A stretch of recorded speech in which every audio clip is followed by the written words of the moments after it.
सदा बालरूपापि विघ्नाद्रिहन्त्री महादन्ति वक्त्रापि पञ्चस्य मान्या विधीन्द्रादिमृग्या गणेशाभिधामे विधत्तां सृजं कापि कल्याणमूर्तिः न जानामि शब्दं न जानामि चार्थं न जानामि पद्यं न जानामि गद्यं चिदेकाषडास्य हृदि द्योतते मे मुखान्निस्तरन्ते गिरश्चापि चित्रम् मयूराधिरूढं महावाक्यगूढं मनोहारिदेहं महच्चित्तगेहं महीदेवदेवं महावेदभावं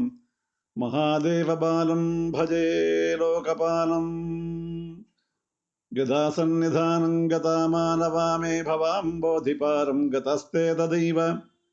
इति व्यञ्जयन् सिन्धुतीरे जास्ते तमीडे पवित्रं पराशक्तिपुत्रम् यथाब्धेस्तरङ्गालयं यान्ति तुङ्गाः तथैवापदः सन्निधौ सेवतां मे इति वर्मिपङ्क्तिः नृणां दर्शयन्तं सदा भावजे हृत्सरोजे गुहन्तम् गिरौ मन्निवासे राजेधिरूढाः तदा पर्वते राजते तेऽधिरूढाः इतीव ब्रुवन् गन्धशैलाधिरूढः स देवो मुदेवे सदा षण्मुखोऽस्तु महाम्बोधितीरे महापापचोरे मुनीन्द्रानुकूले सुगन्धाख्यशैले गुहायां वसन्तं स्वभासालसन्तं जनार्तिं हरन्तं श्रजामो गुहन्तम् रसत्स्वर्णगेहे नृणां कामदोहे सुमस्तोमसञ्छन्नमाणिक्यमञ्चे समुद्यत्सहस्रार्कतुल्यप्रकाशं सदा भावजे कार्तिकेयं सुरेशं रणध्वंसके पञ्चुळे अत्यन्तशोणे मनोहारिलावण्यपीयूषपूर्णे मनःषट्पदो मे भवक्लेशतप्तः सदा मोदतां स्कन्दते पादपद्मे सुवर्णाभदिव्याम्बरैर्भासमानां पुनत्किङ्किणीमेखला शोभमानां रसद्धेमपट्टेन विद्योतमानां कटिं भावजे स्कन्दते दीप्यमानाम् पुलिन्देशकन्या घनाभोगतुङ्गस्तनालिङ्गनासक्तकाश्मीररागं नमस्याम्यहं तारकारे तवोरः स्वभक्तापरे सर्वदा सानुरागम् विधुक्लुप्तदण्डान् स्वलीलाधृताण्डान् निरस्ते भशुण्डान् द्विषत्कालदण्डान् हतेन्द्रारिषण्डान् जयत्राणशौण्डान् सदा हते प्रचण्डान् सृजे बाहुदण्डान् सदा शारदा षण्मृगाङ्का यदि स्युः समुद्यन्तगेव स्थिताश्चेत्समन्तात् तदा पूर्णबिम्बाः कलङ्कैश्च हीनाः तदाह त्वन्मुखानां ब्रुवे स्कन्दसाम्यम् स्फुरन्मन्दहासैः सहंसानि चञ्चत्कटाक्षावली भृङ्गसङ्घोज्ज्वलानि सुधास्यन्ति बिम्बाधराणीशसूनो तवालोकये षण्मुखम्भोरुहाणि विशालेषु कर्णान्तदीर्घेष्वजस्रं दयास्यन्दिषु द्वादशस्वीक्षणेषु मयीषत्कटाक्षः सकृत्वादितश्चेत् भवेत्ते दयाशीलकानामहानिः सुताङ्गोद्भवः मेसि जीवेति शब्दा जपन्मन्त्रमीशो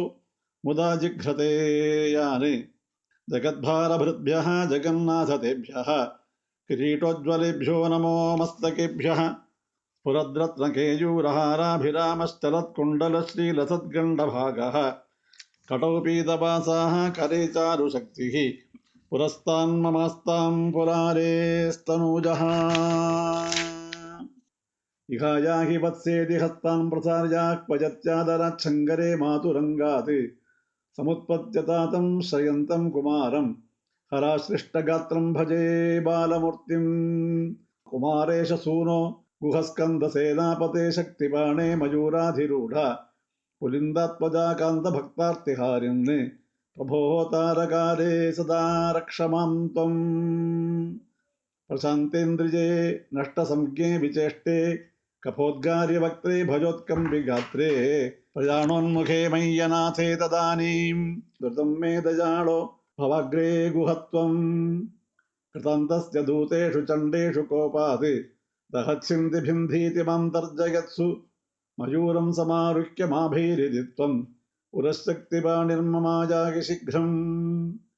प्रणम्यासकृत्पादयोस्ते पतित्वा प्रसाद्य प्रभो प्रार्थयेनेकवारम् न वक्तुं क्षमोऽहं तदानीं कृपाब्धे न कार्यान्तकाले वनागप्युपेक्षा सहस्राण्डभोक्ता त्वया शूरनामा हतस्तारकः सिंहभक्तश्च दैत्यः ममान्तर्हृदिस्थं मनःक्लेशवेगम् अहंसि प्रभो किङ्करो विक्वयामि अहं सर्वदा दुःखभारापसन्नो भवान् दीनबन्धुस्त्वधन्यं न याचे भवद्भक्तिरोगं सदा क्लिप्तबाधम् ममाधिं द्रुतं नाशयो मासु तत्त्वम् अपस्मारकुष्ठक्षयार्षप्रमेह ज्वरोन्मादगुल्मादिरोगा महान्तः पिशाचाश्च सर्वे भवत्पत्रभूतिम् विलोक्य क्षणात् पारकारे द्रवन्ते दृशिस्कन्दमूर्तिः श्रुतौ स्कन्दकीर्तिः मुखे मे पवित्रं सदा तच्चरित्रम् करे तस्य कृत्यं वपुस्तस्य भृत्यं गुहे सन्तु लीना ममाशेषभावाः लीनामुताहो नृणां भक्तिभाजाम् अभीष्टप्रदाः सन्ति सर्वत्र देवाः नृणाम् अन्त्यजानामपि स्वार्थदाने गुहद्देवमन्यं न जाने कळत्रं सुता बन्धुवर्गः पशुर्वा नरो वा स नारी गृहे ये पदीयाः यजन्तो नमन्तस्तुवन्तो भवन्तम् स्मरन्तश्च ते सन्तु सर्वे कुमार मृगाः पक्षिणो दंसकाये च दुष्टास्तथा व्याधयो बाधकाये मदङ्गे भवच्छक्तितीक्ष्णाग्रभिन्नाः सुदूरे विनश्यन्तु ते चूर्णितक्रौञ्चशीला जनित्री पिता च स्वपुत्रापराधं सहेतेन किं देवसेनाधिनाथ अहं चातिबालो भवान् लोकतातः क्षमस्वापराधं समस्तं महेश नमः केकिने शक्तये चापि तुभ्यं नमश्चाकतुभ्यं नमः कुक्कुटाय नमः सिन्धवे सिन्धुदेशाय तुभ्यं पुरस्कन्दमूर्ते नमस्ते नमोऽस्तु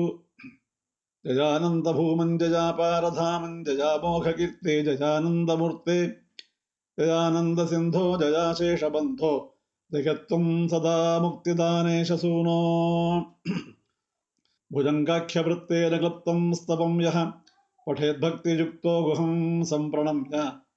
सपुत्रान् कलत्रं धनं दीर्घमायुः लभेत् स्कन्दसायुज्यम् अन्ते नरः सः इति श्रीसुब्रह्मण्यभुजङ्गं सम्पूर्णम्